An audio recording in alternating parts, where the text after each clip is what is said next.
행위로 의롭게 되는 것이 아니라 믿음으로 의롭게 된다라고 강조하고 있습니다. 그런데 야고보서에서 야고보가 말하는 그 행함과 갈라디아서와 로마서에서 말하고 있는 바울이 말하는 그 행함은요, 서로 다른 행함입니다.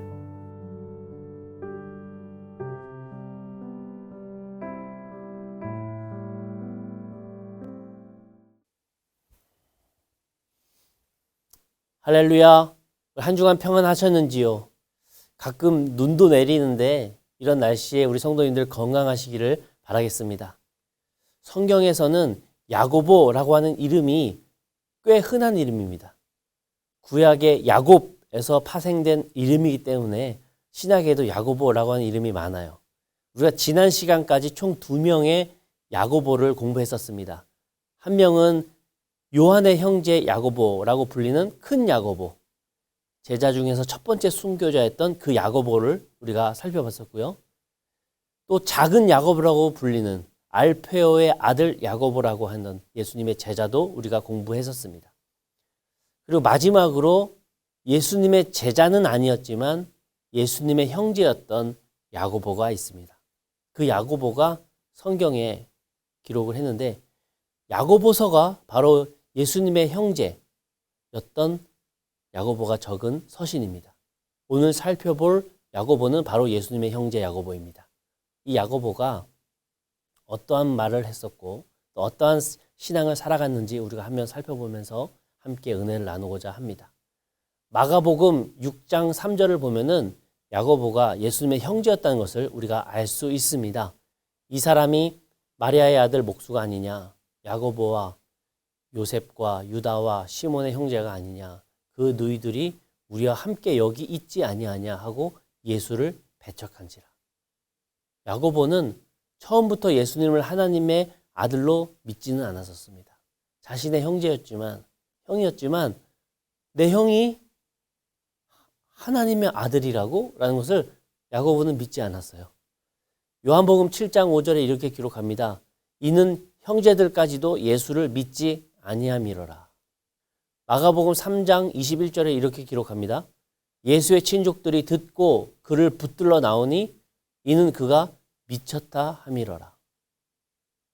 이렇게 예수님을 믿지 않았던 야고보가 어떻게 예수님을 믿게 되고 그 예수님을 전하는 사도의 길로 들어서게 되었는지, 그리고 예루살렘 교회의 지도자까지 될 수 있었을까요?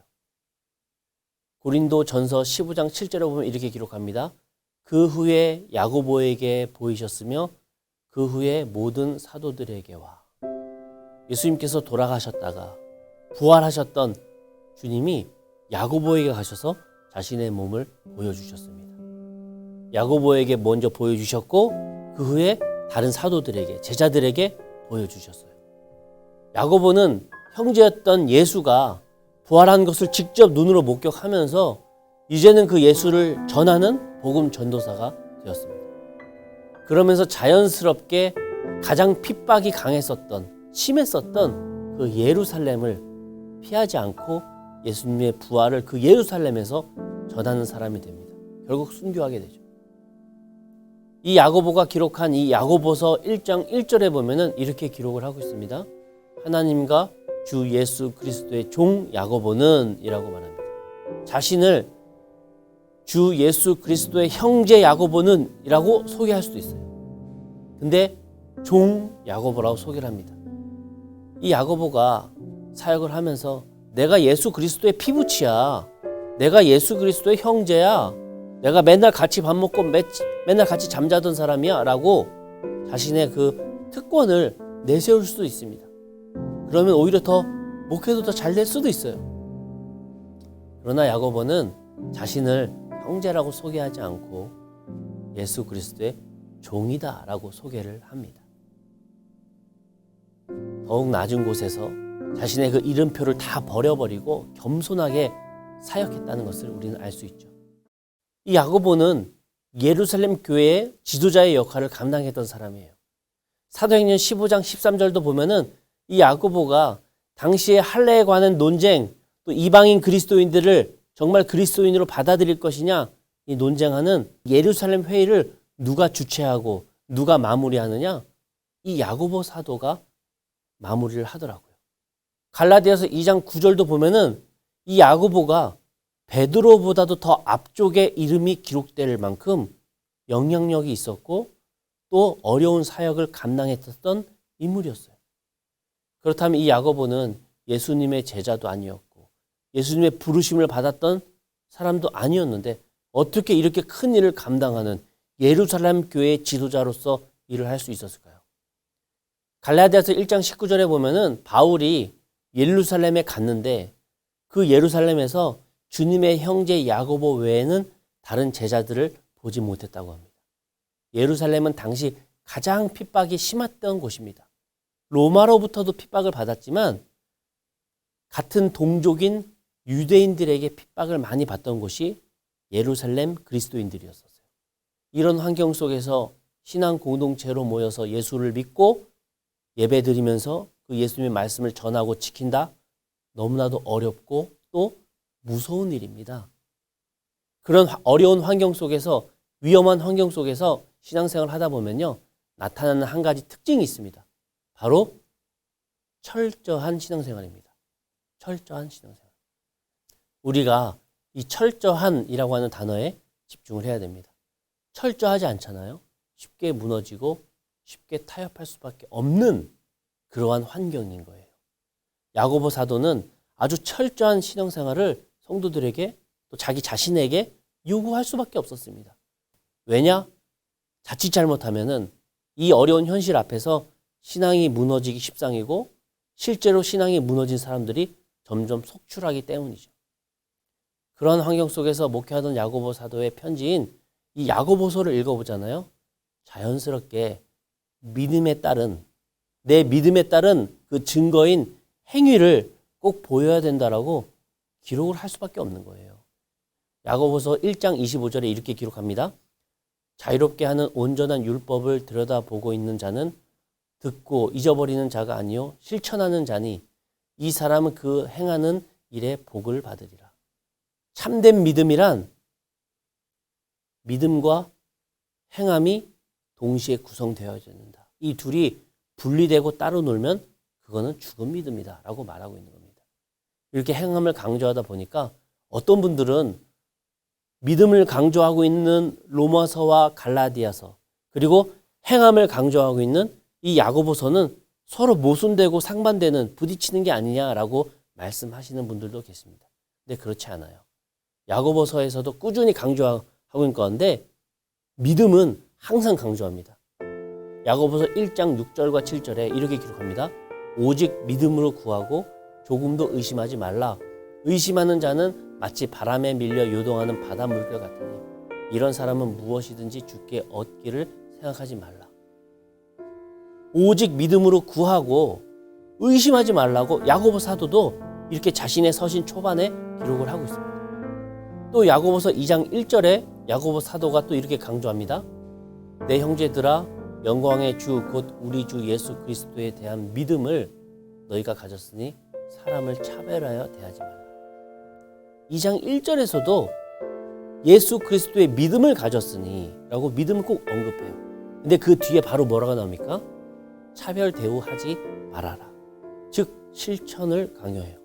믿음을 가졌으니 차별 대우하지 않는 그 실천을 해야 된다. 믿음과 이 실천, 행함을 항상 같이 말하고 있는 것입니다. 그런데 헷갈리는 질문 한 가지가 더 있죠. 구원은 행위로 얻는 게 아니라 믿음으로 얻는다고 했는데 그럼 이 행위와 믿음이 상반되는 것인가? 그럼 구원은 믿음이야, 구원은 행함이야, 둘 중에 뭐야? 라고 헷갈리실 수 있어요. 갈라디아서 2장 16절에 그 이야기가 나와요. 사람이 의롭게 되는 것은 율법의 행위로 말미암음이 아니요 오직 예수 그리스도를 믿음으로 말미암는 줄 알므로 우리도 그리스도 예수를 믿나니 이는 우리가 율법의 행위로서가 아니고 그리스도를 믿음으로써 의롭다함을 얻으려 함이라. 율법의 행위로서 의롭다함을 얻을 육체가 없느니라. 행위로 의롭게 되는 것이 아니라 믿음으로 의롭게 된다라고 강조하고 있습니다. 그런데 야고보서에서 야고보가 말하는 그 행함과 갈라디아서와 로마서에서 말하고 있는 바울이 말하는 그 행함은요, 서로 다른 행함입니다. 갈라디아서, 로마서에서 말하고 있는 그 행함은 율법적 행위를 말하고 있는 거예요. 율법적으로 뭔가를 지키고 있나 지키고 있지 않은가를 사람들에게 보이려고 하는 그 행위를 말하고 있는 것입니다. 그러나 야고보 사도가 말하고 있는 그 행위는 그 어렵고 힘든 삶 속에서 믿는 것이 들키면 죽는 그 삶 속에서 자신이 정말 하나님 믿는 사람으로서 하나님 앞에 부끄럽지 않은 행함을 살아가고 있는 진실된 행위를 말하고 있는 겁니다. 율법적인 그 행위와 야고보서에서 말하고 있는 진실된 행위는 전혀 다른 행위입니다. 그러니 비교조차 할 수가 없는 거죠. 그래서 야고보 사도의 이 행동은 실천은 믿음을 완성하는 행함이라고 하는 것입니다. 믿음을 완성하는 행함. 야고보서 2장 23절에서는 이에 성경에 이른바 아브라함이 하나님을 믿으니 이것을 의로 여기셨다 말씀이 이루어졌고 그는 하나님의 벗이라 칭함을 받았으니 하나님을 믿으니 믿음 말하고 말씀이 이루어졌다. 말씀을 실제적으로 행하지는 그 행함을 말하고 있습니다. 우리에게는 첫 번째로 제일 중요한 핵심인 믿음이 필요합니다. 예수 그리스도를 믿어야죠. 믿지도 않으면서 행함을 하고 있으면서 어떻게 하나님께 칭찬받을 수 있겠습니까? 먼저 마음으로 믿고 두 번째로는 그 믿음을 증명하는 행함도 필요하다고 하는 것입니다. 이 둘은 떼어질 수 없는 관계라고 하는 것이죠.